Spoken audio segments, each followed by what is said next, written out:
विश्वविद्यालय के गत शैक्षणिक सत्रों में 870 से ज्यादा शोध पत्र रजिस्टर किए गए और 9 पेटेंट रजिस्टर किए हैं। वो बताते हैं कि वैदिक शिक्षा और आधुनिक शिक्षा का सुभग संगम आज कांगड़ी गुरुकुल ने किया है। मैं कुलाधिपति, कुलपति महोदय और सभी गुरुजनों को हृदय पूर्वक बहुत बहुत बधाई देना चाहता हूं। आज यहां से दीक्षित होकर जाने वाले सभी विद्यार्थियों को मैं कहना चाहता हूं, महर्षि दयानंद के संदेश को हमेशा अपने मन से लगाकर रखिएगा। अपने कर्तृत्व में दयानंद के बताए हुए रास्ते पर चलने का प्रयास करिएगा। आत्मा के कल्याण का वो ही एकमात्र मार्ग है, वो ही मार्ग पर हम देश को आगे ले जा सकते हैं। मित्रों, आज मैं जब यहां आया हूं तब बहुत लंबी बात नहीं करनी है, बहुत देर हो गया है, परंतु मोदी जी नई शिक्षा नीति लेकर जो आए हैं वो शिक्षा नीति के बारे में मैं जरूर कहना चाहूंगा।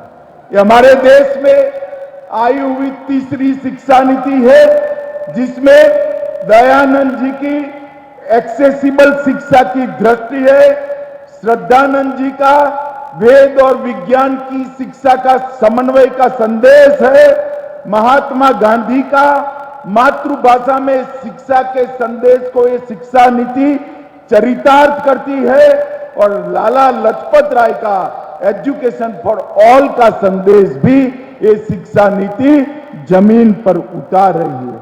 मित्रों, आज मैं आपको कहना चाहता हूं, मोदी जी ने नई शिक्षा नीति के अंदर मातृभाषा के महत्व को प्रस्तावित किया है। उन्होंने प्राथमिक शिक्षा मातृभाषा में होगी, त्रिभाषा का सूत्र भी दिया है, और आने वाले दिनों में मातृभाषा से पढ़े हुए मेधावान छात्र समग्र देश और विश्व का कल्याण करे, इस प्रकार का एक रास्ता उन्होंने प्रशस्त किया है। मातृभाषा के अंदर 10 राज्यों के 20 इंजीनियरिंग कॉलेजों में हिंदी, तमिल, कन्नड़, तेलुगु, मराठी और बांग्ला में इंजीनियरिंग की पढ़ाई लिखाई शुरू हो चुकी है।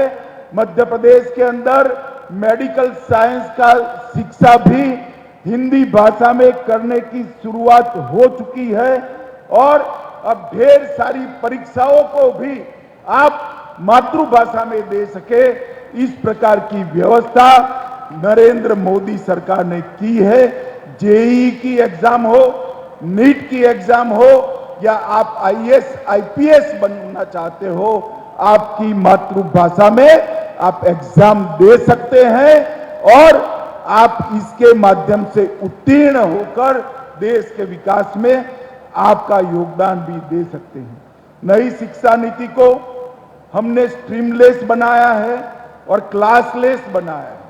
पहले जो साइंस लेते थे उनको देश के इतिहास को पढ़ने का मौका नहीं मिलता था, जो आर्ट्स लेते थे उनको विज्ञान पढ़ने का मौका नहीं मिलता था, और जो विज्ञान लेते थे उनको कला को पढ़ने का मौका नहीं मिलता था। हमने इसको स्ट्रीमलेस भी बनाया है, क्लासलेस भी बनाया है, और किसी भी बच्चे को अपने अंदर पड़ी हुई क्षमता को बाहर निकालने का भी हमने काम किया है। मल्टीपल एंट्री, मल्टीपल एग्जिट इस शिक्षा नीति का एक विशेष अंग है। 1 साल की पढ़ाई करेंगे तो सर्टिफिकेट मिलेगा, 2 साल की पढ़ाई करेंगे तो डिप्लोमा मिलेगा, 3 साल की पढ़ाई करोगे तो डिग्री मिलेगी, और 4 साल की पढ़ाई करोगे तो रिसर्च मिल जाएगा। हर स्तर पर बच्चा एग्जिट भी कर सकता है, एंट्री भी कर सकता है। ये व्यवस्था इसलिए की है कि मोदी जी चाहते हैं, हमारे प्रधानमंत्री चाहते हैं कि हमारे युवाओं को एक ऐसा प्लेटफॉर्म दिया जाए जिस प्लेटफॉर्म के खड़े होकर हमारे युवा समग्र विश्व के युवाओं के साथ स्पर्धा कर सके और मां भारती का यशोगान पूरे विश्व के अंदर हो। मित्रों, आज मैं सिर्फ आपको इतना बताना चाहता हूं, स्टार्टअप इंडिया के माध्यम से मोदी जी ने आप लोगों के लिए ढेर सारे मौके सृजित किए हैं।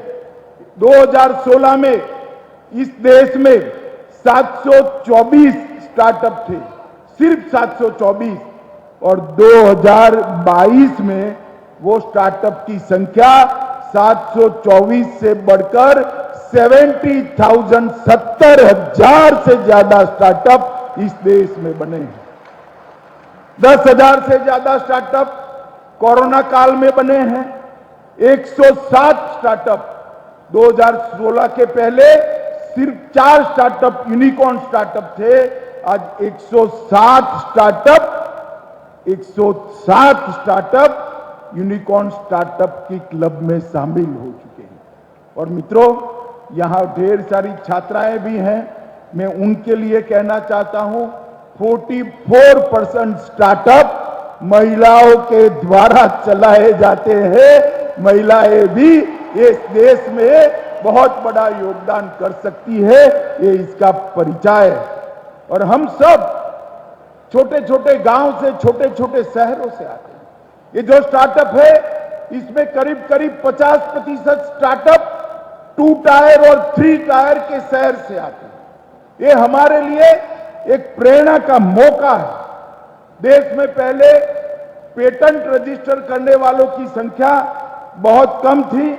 2013-14 में 3,000 पेटेंट के आवेदन जाते थे। 2021-22 में 3,000 से बढ़कर 1.5 लाख पेटेंट के रजिस्ट्रेशन के एप्लीकेशन भारत से हुए और पहले 211 पेटेंट रजिस्टर्ड होते थे। 2021-22 में 211 से बढ़कर 24,000 पेटेंट रजिस्टर करने का काम भारत के युवाओं ने किया है। मित्रों, IITs, IIM, AIIMS, medical college, विश्वविद्यालय और कॉलेजों की संख्या में बहुत बड़ी बढ़ोतरी की है।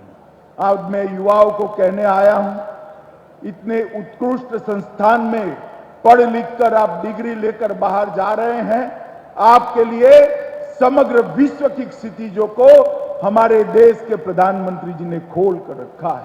मोदी जी ने भारत और भारतीयता दोनों के गौरव को विश्व भर में बुलंद करने का काम नरेंद्र मोदी जी ने किया है। मित्रों, ढेर सारे ऐसे प्रश्न जो देश की सुरक्षा से जुड़े थे, कभी भी हल नहीं होते थे, ऐसे लगते थे, मोदी जी ने इसको चुटकी बजाकर हल किया है। धारा 370 हटाना हो या देश को सुरक्षित करना हो, देश को 11वें नंबर की इकोनॉमी से 5वें नंबर की इकोनॉमी बनाना हो या देश की सीमाओं को सुरक्षित करना हो, और आए दिन आतंकवादी हमले करने वाले पाकिस्तान को सर्जिकल स्ट्राइक और एयर स्ट्राइक कर कर सबक सिखाना हो, हर जगह पे नरेंद्र मोदी जी ने देश के गौरव को बढ़ाने का काम किया है। मैं आज यहां आया हूं तब ये पूरा सभागार युवाओं से भरा हुआ है। ये आजादी का अमृत महोत्सव का वर्ष है। हमारे सामने एक लक्ष्य रखा गया है कि जब देश की आजादी की शताब्दी हो तब ये 25 साल में 130 करोड़ भारतीयों ने पुरुषार्थ कर कर एक ऐसे भारत का निर्माण करना है जो समग्र विश्व में हर क्षेत्र के अंदर भारत सर्वप्रथम हो। तो तस्वीरें आपने देखी, हरिद्वार से तस्वीरें आपको दिखा रहे थे, जहां पर गृह मंत्री अमित शाह हरिद्वार दौरे पर हैं, तो वहीं वो गुरुकुल यूनिवर्सिटी के दीक्षांत समारोह में शामिल हुए। अब रुक करेंगे ताबड़तोड़ खबरों का।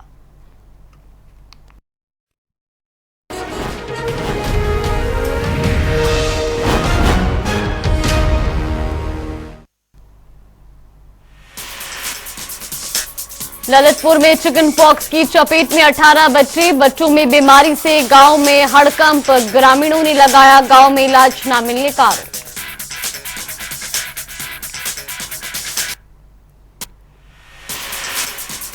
अमेठी में सड़क के किनारे झाड़ियों में मिला युवक का शव। पुलिस ने शव को कब्जे में लेकर पोस्टमार्टम के लिए भेजा। अभी तक मृतक युवक की नहीं हुई पहचान।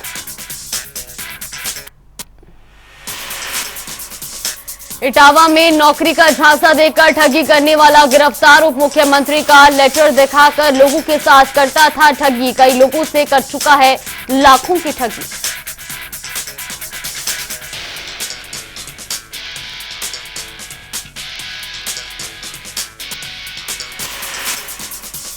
महोबा में तेज रफ्तार का कहर। अज्ञात वाहन की टक्कर से बाइक सवार गंभीर रूप से घायल। घायल की हालत नाजुक, अस्पताल में इलाज जारी।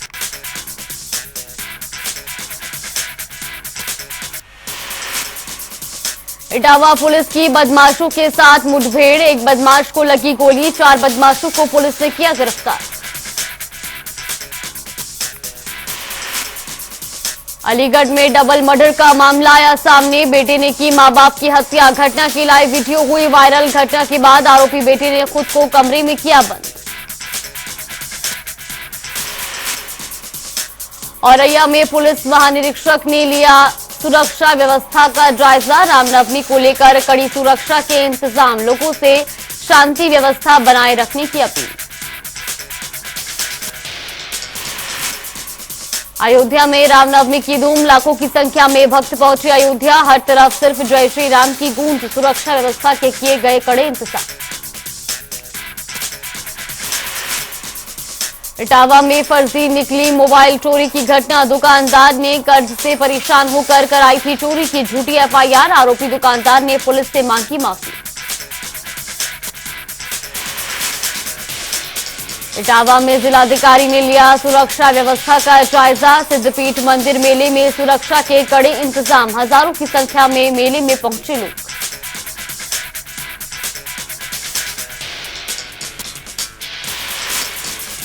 बाराबंकी में बीमार हाथी की मौत। 1 महीने से बीमार चल रहा था हाथी। एनजीओ के लोग कर रहे थे हाथी का इलाज और देखभाल।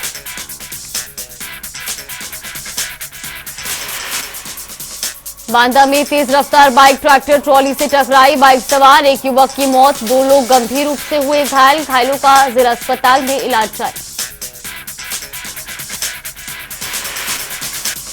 बांदा जिला अस्पताल में भ्रष्टाचार का बोलबाला। इलाज से पहले डॉक्टर ने लिखी मरीज को बाहरी दवा। जिला अस्पताल पहुंचे मरीजों को बाहर की दवाई और जांच कराने को मजबूर करते हैं डॉक्टर। कानपुर में पेट्रोल पंप पर मिलावटी पेट्रोल बेचने का मामला आया सामने। पेट्रोल की जगह गाड़ियों में भर दिया गया पानी। मशीन से पेट्रोल के साथ निकाला जा रहा पानी। कई गाड़ियों के इंजन हुए खराब। बाराबंकी में युवक ने की आत्महत्या की कोशिश। प्रेमिका की शादी दूसरी जगह तय होने से चल रहा था परेशान। 5 साल से चल रहा था प्रेम प्रसंग। घायल का जिला अस्पताल में जारी है इलाज। मथुरा जंक्शन रेलवे स्टेशन पर सो रहे व्यक्ति को जीआरपी के सिपाहियों ने लात मारकर उठाया। इसका वीडियो सोशल मीडिया पर हो रहा वायरल। दोनों सिपाहियों को लाल लाइन हाजिर कर जांच के आदेश दिए गए। चैत्र नवरात्रि के अंतिम दिन आज माता सिद्धिदात्री के दर्शन को उमड़े हजारों श्रद्धालु। वाराणसी में है माता सिद्धिदात्री का अति प्राचीन। जो माता सिद्धिदात्री के दर्शन करता है उनकी सारी इच्छाएं होती हैं पूरी। औरैया में संदिग्ध परिस्थितियों में पेट से लटका मिला युवक का शव। ग्रामीणों ने शव देख परिजनों को दी सूचना। परिजनों का रो रो कर हुआ बुरा हाल। सूचना पर पहुंची पुलिस जांच पड़ताल में जुटी।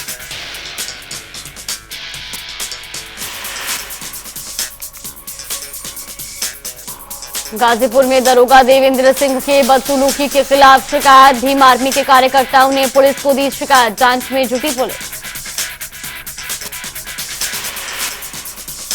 वाराणसी में राम दरबार की स्थापना के साथ शुरू हुआ अखंड पाठ। रामनवमी के उपलक्ष्य में श्री काशी विश्वनाथ धाम में अखंड पाठ का हुआ आयोजन। कार्यक्रम में मुख्य कार्यपालक अधिकारी सुनील कुमार सहित बड़ी संख्या में अधिकारी रहे उपस्थित। चित्रकूट की एम्बुलेंस व्यवस्था हुई खस्ताहाल। जिला अस्पताल तक लाने के बाद शव को वहीं छोड़ा, लाचार पिता 9 साल की बेटी को गोद में उठाकर पोस्टमार्टम तक हाँकते हुए पैदल पहुंचा, वीडियो वायरल। आगरा में कटरा क्षेत्र की बिसेरी भाड़ चौकी के सौंदर्यीकरण का हुआ लोकार्पण, पुलिस उपायुक्त पूर्वी सोमेंद्र मीणा ने किया लोकार्पण। 1983 में बनकर तैयार हुई थी चौकी बिसेरी भाड़।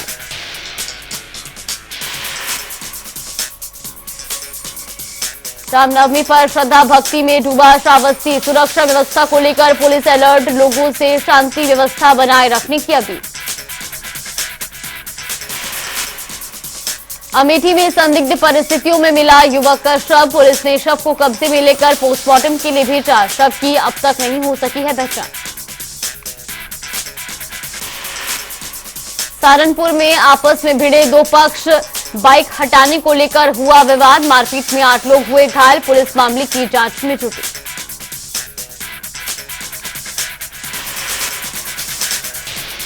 श्रावस्ती में नहर के पास मिली किशोरी की लाश, गांव में चाची के घर रह रही थी किशोरी, पुलिस शव को पोस्टमार्टम के लिए भेजकर जांच में जुटी।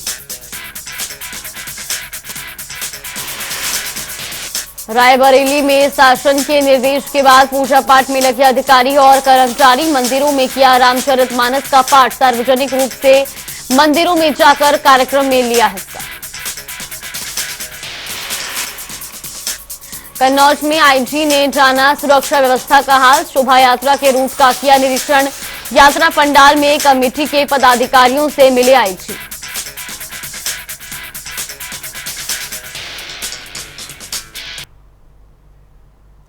चलिए ताबड़तोड़ खबरों में फिलहाल इतना ही, रुक करेंगे आगे की खबरों का, जहां मुख्यमंत्री योगी आदित्यनाथ चैत्र नवरात्रि की रामनवमी पर गोरखनाथ मंदिर में 9 कन्याओं का विधि विधान के साथ पूजन किया और उनके पांव पखारे। चैत्र नवरात्र की 9वीं तिथि पर सदियों से गोरखनाथ मंदिर में विधि विधान के साथ गोरक्ष पीठाधीश्वर के जरिए पांव पखार कर पूजन की परंपरा का निर्वहन होता चला आ रहा है।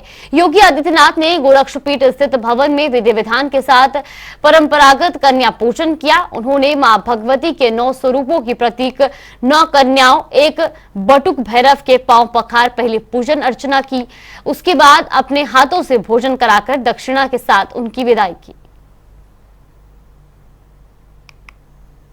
ताकत का एहसास यह सब करता है और स्वाभाविक रूप से एक समर्थ भारत के अंदर ही यह संभव हो पाया है कि राम राज्य की उस परिकल्पना को साकार किया जा सके जिसमें बिना भेदभाव के शासन की योजना का लाभ हर गरीब, हर किसान, हर नौजवान, हर महिला और समाज के प्रत्येक तबके तक पहुंचाया जा सके। इस सदी की सबसे बड़ी महामारी के दौरान सरकार की संवेदनशीलता और सरकार के सामर्थ्य को देश और दुनिया ने देखा है और इससे पहले भी अनेक जो कार्यक्रम जन कल्याणकारी प्रारंभ हुए हैं केंद्र सरकार के द्वारा, राज्य सरकार के द्वारा, वह भी हम सबके सामने है। आपने सबने इस चीज को देखा होगा, बिना भेदभाव के हर गरीब को शौचालय की सुविधा उपलब्ध होना, हर गरीब परिवार के पास सिर ढकने के लिए छत उपलब्ध होना, हर गरीब के पास एक स्वस्थ ईंधन की व्यवस्था उज्ज्वला योजना के अंदर उन्हें उपलब्ध करवाने की व्यवस्था करना, हर गरीब को विद्युत के निःशुल्क कनेक्शन उपलब्ध करवाने की व्यवस्था हो, या फिर संकट के इस समय में हर गरीब को निःशुल्क राशन की सुविधा उपलब्ध करवाना, अनेक ऐसे कार्यक्रम हैं जिन कार्यक्रमों के माध्यम से प्रत्येक नागरिक के जीवन में व्यापक परिवर्तन करने के एक बृहद अभियान का हिस्सा सरकार बनी और सफलतापूर्वक उसे आगे बढ़ाया है। पूरे देश में आज रामनवमी हर्षोल्लास के साथ मनाया जा रहा है। घर घर में कन्याओं का पूजन हो रहा है। आज गोरखपुर के गोरखनाथ मंदिर में सीएम योगी आदित्यनाथ भी इसी कड़ी में आज कन्याओं का पूजन कर रहे हैं। आप देखेंगे तस्वीरों में कि ये कन्या पूजन कर रहे हैं सीएम योगी आदित्यनाथ। यहाँ पे बाकायदे आप देखेंगे तस्वीरों में बाकायदे यहाँ पे कन्याओं का पूजन कर रहे हैं, उनके पांव पखार रहे हैं और साथ ही उनको जो है चुनरी, आप देखेंगे चुनरी है, चुनरी ओढ़ाएंगे और चुनरी ओढ़ाने के बाद उपहार भी देंगे। आप देखेंगे तस्वीरों में सीएम योगी आदित्यनाथ यहाँ पे किस तरीके से छोटे छोटे नन्हे नन्हे कन्याओं का यहाँ पे जो है बाकायदे आप देखेंगे कि यहाँ पे तिलक कर रहे हैं और तिलक करने के बाद उनके पाँव पखार रहे हैं। पाँव पखारने के बाद बाकायदे उनको चुनरी, आप देखेंगे किस तरीके से मुख्यमंत्री योगी आदित्यनाथ यहाँ पे चुनरी, उन कन्याओं को चुनरी ओढ़ा रहे हैं। चुनरी ओढ़ाने के बाद आप देखें यहाँ पे बाकायदे चुनरी ओढ़ाने के बाद उनको उपहार देंगे। और आपको बता दूं कि आप यहाँ पे देखेंगे कि यहाँ पे तमाम यहाँ पे सैकड़ों बच्चे जो है कन्याएं यहाँ पे आई हुई हैं और बाकायदे इन कन्याओं को अब थोड़ी ही देर में मुख्यमंत्री योगी आदित्यनाथ यहाँ पे भोजन कराएंगे। आप देखेंगे ये भोज हाल है गोरखनाथ मंदिर का और आप यहाँ पे देखेंगे कि बाकायदे किस तरीके से यहाँ पे सैकड़ों बच्चे यहाँ पे आए हुए हैं और मुख्यमंत्री योगी आदित्यनाथ बाकायदे जो 9 स्वरूप दुर्गा हैं यानी कन्याओं का, वो बाकायदे जो है 9 स्वरूप दुर्गा कन्याओं का वो बाकायदे आशीर्वाद ले रहे हैं। आशीर्वाद लेने के बाद वो उनको जो है कन्या पूजन कर रहे हैं, पाँव पखार रहे हैं। आपने तस्वीरों में देखा और ये आपको मैं दिखाऊंगा कि यहाँ पे किस तरीके से यहाँ नन्हे नन्हे मासूम यहाँ पे बच्चे हैं, कन्याएं हैं, जिनको मुख्यमंत्री योगी आदित्यनाथ पाँव पखारने के बाद बाकायदे यहाँ पे भोजन कराएंगे। भोजन कराने के बाद उनको यहाँ से बाकायदे उपहार देकर विदा करेंगे। तो गोरखपुर वासियों के लिए आज बाकायदे यहाँ पे बच्चों के लिए एक शुभ अवसर है जो मुख्यमंत्री योगी आदित्यनाथ बाकायदे यहाँ पे कन्या पूजन कर रहे हैं, पाँव पखार रहे हैं। तो जनता टीवी की तरफ से पूरे देशवासियों के रामनवमी की हार्दिक शुभकामनाएं। सुभाष गुप्ता, जनता टीवी, गोरखपुर। आज रामनवमी है। आगरा में नवरात्रों के आखिरी दिन घर घर में कन्या पूजन किया गया। तो वहीं कारागार मंत्री धर्मवीर प्रजापति ने रामनवमी पर अपने निवास पर कन्या पूजन किया। कारागार मंत्री ने कन्या पूजन के साथ कन्याओं को भोजन कराया और खुद कन्या पूजन के साथ कन्याओं को भोजन कराते देखे कारागार मंत्री। इस दौरान उन्होंने कहा कि सनातन धर्म में कन्याओं को माता का रूप माना गया है।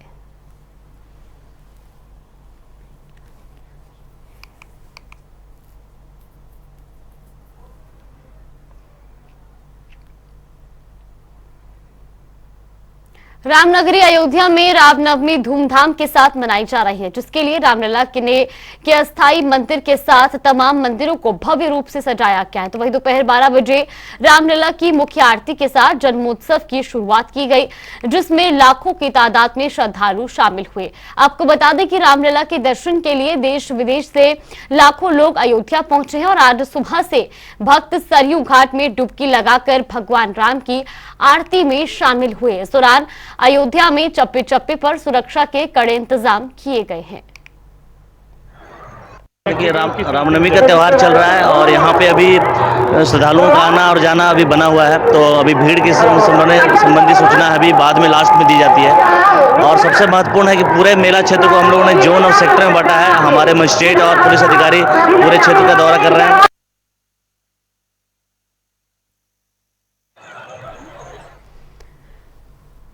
तो श्री राम जन्मोत्सव जहां अयोध्या राम मंदिर में मनाया जा रहा है, वहीं आपको बता दें कि देश विदेश से श्रद्धालु आज अयोध्या पहुंचे हैं रामनवमी के अवसर पर, जहां अयोध्या में लाखों की संख्या में श्रद्धालु मंदिर में दर्शन करने के लिए पहुंच रहे हैं। तो ये तस्वीरें भी आपको दिखा रहे हैं, जहां लाखों की संख्या में श्रद्धालुओं ने सरयू नदी में डुबकी भी लगाई और पावन स्नान किया। तो वहीं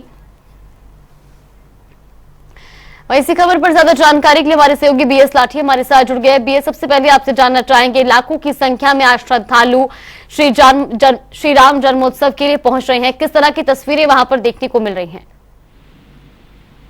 देखिए, भोर से ही 4 बजे से ही जो श्रद्धालु हैं उनका आना शुरू हो गया था और सरयू में डुबकी लगा करके राम मठ चांदमानगढ़ी चाहे कनक भवन हो, राम मंदिर हो, तो दोपहर तक ही अभी स्नान हो ही रहा है। लोग अभी जा रहे हैं और रामनवमी की जो धूम है वो 12 बजे राम जन्मभूमि में राम को मनाया गया और वहाँ लोग बधाई गा रहे हैं, नाच गा रहे हैं, भगवान के उसमें सोहर गाया जा रहा है, गीत गा रहे हैं, भगवान राम का जन्म हुआ है। तो ये जो अयोध्या की मठ मंदिर है, चाहे कनक भवन हो, चाहे अलग अलग स्टेट की जो मंदिर है, तो वहाँ लोग आते हैं, देश विदेश से लोग आते हैं श्रद्धालु, जो राम नाम की बधाई है वो बधाई बज रही है, लोग गा रहे हैं, लोग मंगल जैसे भगवान पैदा होते हैं, जो पैदा होते हैं जिस तरह से लोग दान उठाते हैं, तो ऐसे तमाम लोग हैं, कोई भंडारा कर रहा है, कोई दान बांट रहा है, कोई कुछ कर रहा है। तो जागृति जो भीड़ है, फिर अपार वो है, तो राम को लेकर जो धूम है वो बड़ी ही मनमोहक है।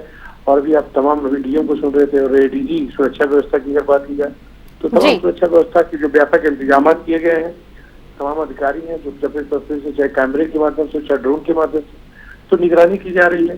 तो सुरक्षा व्यवस्था के व्यापक व्यवस्था किए गए हैं, और चाहे पानी पीने की बात हो, चाहे सफाई की व्यवस्था हो, तो जिला प्रशासन जो है, चाहे मेडिकल की व्यवस्था हो या एम्बुलेंस लगाया गया है, अगर किसी को दिक्कत होती है तो उनका हॉस्पिटल के लिए बेड आरक्षित किया गया है। तो तमाम जो जनमानस सुधार रखते हुए जिला प्रशासन और पुलिस प्रशासन ने जो व्यवस्था की है तमाम।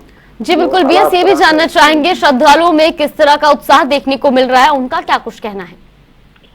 देखिए जागृति, जिस तरह से श्रद्धालुओं में एक धूम है रामनवमी को लेकर के, जो उत्साहित है, हर कोई राम जो नवमी जो त्योहार है, जो भगवान राम का जन्मदिन है, चाहे आम इंसान हो चाहे कोई हो, गांव से लेकर शहर तक, शहर से लेकर प्रदेश तक, देश में विदेशों तक जो रामनवमी की धूम है, देश विदेश से कोने कोने से श्रद्धालु आते हैं।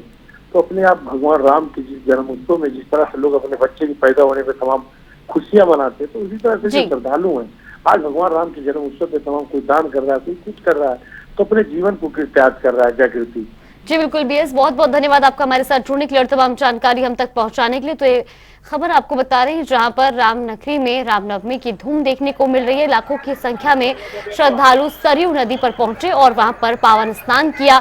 तो जन्मोत्सव को लेकर जहां श्रद्धालुओं में खासा उत्साह भी देखने को मिल रहा है। चलिए बुलेटिन में फिलहाल के लिए बस इतना ही। आप बने रहिए हमारे साथ। नमस्कार।